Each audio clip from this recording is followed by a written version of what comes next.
Hi friends, నమస్తే. నేను మీ Bilalpur Ramesh YouTube ఛానల్ని ఈరోజు ప్రత్యేకించి మరి నా తరపు నుంచి, మా సంఘం తరపు నుంచి మరి మీ అందరికీ నా యొక్క నిండైన వందనాలు చెల్లించుకుంటున్నాను.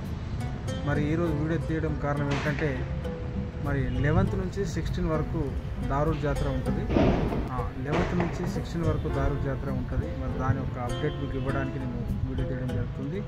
అలాగే ఆ రోజు 11-12 నుంచి నేను లైవ్ పెట్టడం జరుగుతుంది. మరి లైవ్లో వస్తాను.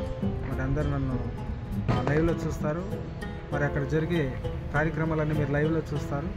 మరి అలాగే మరి నాకు సపోర్ట్ ఇచ్చి నన్ను ఇంకా ముందుకు సాగనికి అవకాశం ఇస్తున్నందుకు మీ అందరికీ నా యొక్క నిండైన వందనాలు చెల్లిస్తుంటున్నాను.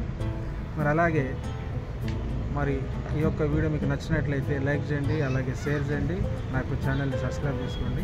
మరి అలాగే మా యొక్క కుంచారం సర్కిట్ అయిన మరి యేసురత్నం పాస్టర్ గారు వారు మరి మీకు ఇంకా దారూర్ జాతర గురించి వారు ఇంకా కొంచెం అప్డేట్ ఇస్తారు. మరి ఆ యొక్క వీడియో కూడా చూసి మీరు లైక్ చేయాలని నేను మనం చేసుకుంటున్నాను. చెప్పండి సార్. ప్రియమైన మెథడిస్ట్ చర్చి కుంచవరం సర్కిట్ వారి ఆధ్వర్యంలో షాదీపూర్ మెథడిస్ట్ చర్చిగా సాగుతూ ఉన్న తరుణంలో మరి ఈ ఆదివారం ప్రత్యేకంగా ప్రభుబల్ల ఆరాధన ఉండటం జరిగింది. చాలా చక్కగా భోజనాలు ఏర్పాటు చేసి ఈ కార్యక్రమాన్ని చేస్తూ వచ్చినాం.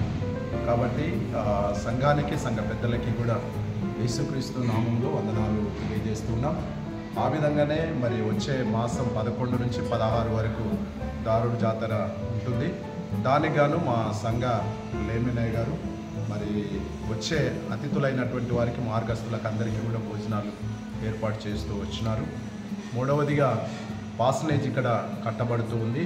దాని కొరకు కూడా మరి సంఘం ఎంతో సహాయం చేస్తూ నడిపించబడుతుంది. కాబట్టి ప్రార్థన చేయగలరని కోరుకుంటూ, ముఖ్యంగా సంఘమును మరి సంఘ కాపరులను, పెద్దలందరినీ కూడా దేవుడు దీవించాలని జ్ఞాపకం చేస్తున్నాం. మా బిషప్ తండ్రి గారు, మా జిల్లాధికారి గారు మరి ఎంతో మా కోసం ప్రార్థన చేస్తున్నారు. మేము వారితో కలిసి ఈ మెథడిస్ట్ చర్చిని కొనసాగుటలో దేవుడు ఇచ్చినటువంటి కృపను బట్టి ఈ దినం మరి దేవుడు అనుగ్రహించిన దీవెన కొరకు ప్రత్యేకంగా కృతజ్ఞతలు తెలియజేస్తూ, ప్రత్యేకంగా ఈ సావాసం మెథడిస్ట్ చర్చి షాదీపూర్ వాస్తవులైనటువంటి వారందరికీ కూడా యేసుక్రీస్తు నామమున వందనాలు తెలియజేస్తూ, శుభములు తెలియజేస్తూ ముగించు.